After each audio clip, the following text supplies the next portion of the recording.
Polres Palopo, Sulawesi Selatan memusnahkan ratusan botol minuman keras.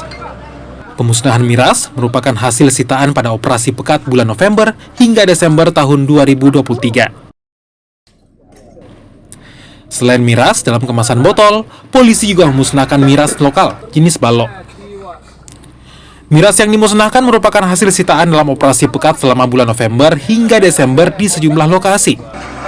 Operasi pekat miras dilakukan jelang tahun baru, mengingat miras merupakan pemicu terjadinya tindak kriminal. Di jumlah totalnya untuk minuman botol kurang lebih sekitar 500 botol, kemudian untuk miras berupa balok ada kurang lebih 5.000 liter balok.